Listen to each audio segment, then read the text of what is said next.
Hey up, guys. Thanks so much for tuning into WagerWise Network. I'm Cowboy, back with another First and Goal. Today, August 28th, 4 p.m., we're heading to Akron, Ohio, Infocision Stadium, where the Akron Zips are hosting the Wyoming Cowboys on ESPN Plus. Yeah, they're getting the ESPN Plus action. Currently, the line is Wyoming minus 6.5, over under 48.5. Market.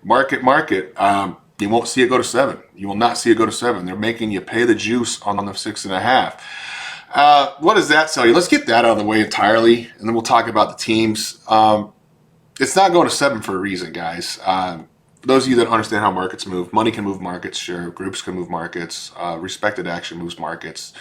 Multiple things move markets. You can see a money balance kind of pushing this one way or the other. I tell people, don't read money reports because you don't have an accurate information. And they really are kind of irrelevant to where the market goes anyways. You need to cap your game, you need to cap your system, have your models, and go from there. You don't follow the money. A lot of guys like to do reverse line movement on the money. It just shows you right there that money doesn't move markets right there, as noted. You see, oh, this thing says it's got 95% of the money, but the line's going the other way. Well, yeah. You also don't know where that 95% of the money came in on. You don't know who bet it. You don't know what number they got. You don't know anything. So money reports, please do not put stock into them. But there is truth behind where if you don't see a book, if a book starts juicing it in one way, and you don't see them, and you don't see the market move, they're not moving it for a reason. The closest thing humans have to predicting the future is probably the book's algorithms, in my opinion. I think it's pretty obvious. I mean, how many times you see a game? Look at Stanford, Hawaii, minus 2.5, and won't roll 3. Why? You had multiple groups ready to pounce on +3. They stayed disciplined. They didn't take the 2.5, and Stanford was probably the better team once quarterback got hurt. Just bad coaching. So you never got the action on Stanford you thought you would. Public got away with one. I got away with one. I'm still happy with my cap. I mean, I got the win. There's no bad win. But hindsight's 2020. Stanford just got out coached, and you never saw that 3. Every Stanford +3 better would have got away with no harm, no foul, and Hawaii early bettors would have won. So it would have been a bad situation overall. So kind of the same thing on this market here. I think it's 6.5 for a reason. I think you see Wyoming probably get there by 7. Or pretty close to 7. How do we see this break down? Wyoming, Jay Salvell back.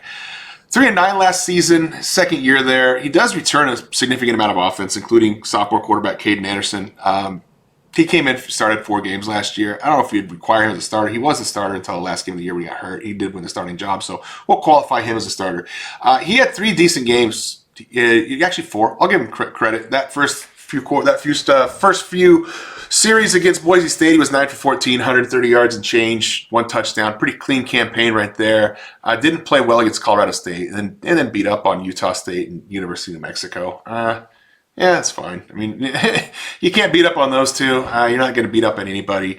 They did lose some production on the defense. The defensive line did lose 9 out of 10 in rotation.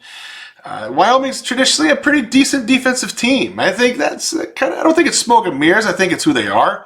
They run a 4-3. We talk about it in other videos. You see a team line up for a 4-3. They want to play an ugly game. Offensive line, they do return. What do they return? Was it 9 of 10? Yeah, they returned. Excuse me, they lost 6 to 9 on the defense. They returned 9 of 10 on the offensive line rotation. That's pretty good. And Wyoming builds around their offensive line. It's always those big country boys. They got that unlimited cardio because they train at 6,500 feet or however high that is, 5,800, something like that. But they train at 6,000 feet. Let's call it 6,000 feet. They train at 6,000 feet. I mean, you see it in every sport.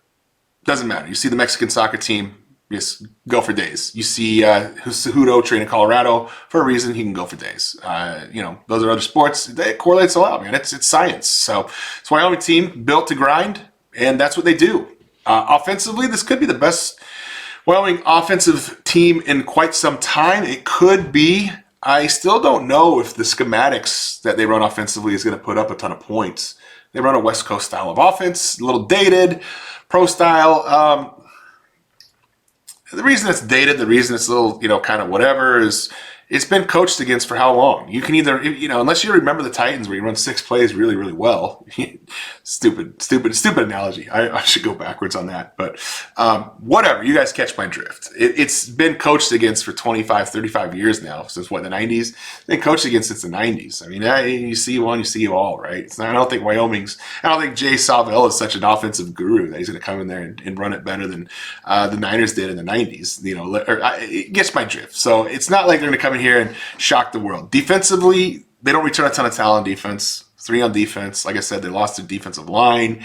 Their secondary is going to be rather weak this year. I think they're in for some trouble.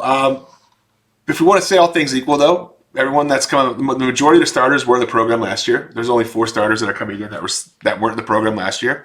So they understand the scheme. They understand Jay Savell's schematics and things like that. Let's back it over to Akron. Joe Moorhead, head coach for Akron. He's there his 4th year. He was talked about as getting a job somewhere else. Never really. I don't know if anything really had any legs, but he stuck around. Good for him. I think Akron's up and coming. I think they're fine.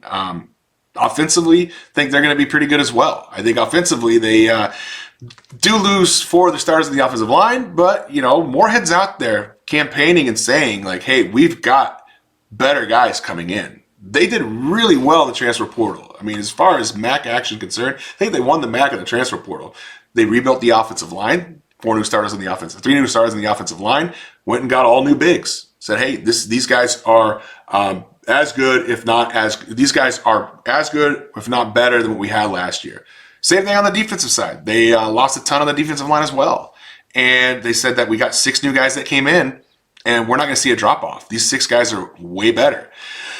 They do return their linebackers. Linebackers in the MAC, that's kind of like, ketchup and mustard, I guess. Best way to put it. If you got to have good linebackers to compete in the MAC, this isn't a MAC game. Offensively, though, they do have Ben Finley coming back, maybe the best quarterback in the MAC. He's going to be right there with Parker Navarro Jr. and the kid from Toledo. Can't think of his name off the top of my head.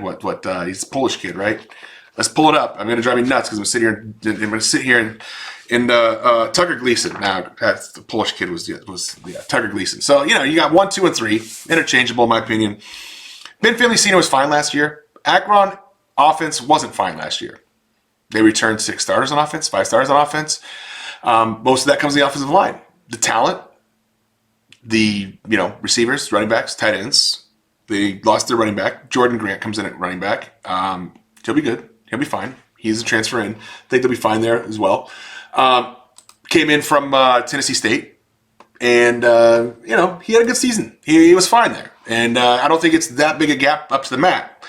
So how's this game go? I'm surprised the under hasn't got hit yet. And like I said, it opened up at 48.5, right under shy of 49. I think that's another market thing saying, hey, there's going to be 7 touchdowns in this game. It's just what it's going to be. You're going to see 49 points somehow, some way. And that's just the way it's going to be. So I'm kind of reluctant to take the under on this. I wish there was a 7 available. If there's a 7 available, I'd probably buy Akron. But those numbers aren't available, and I'm not going to go out there and say to pay $125 for a 7. I don't believe in that. Maybe we'll see a late market move on Wyoming, and you can get a 7. So if you see a 7 on Akron, take the 7. But the way I want to break this down is I think Akron can stay competitive for a half. We talked about the cardio kings of Wyoming.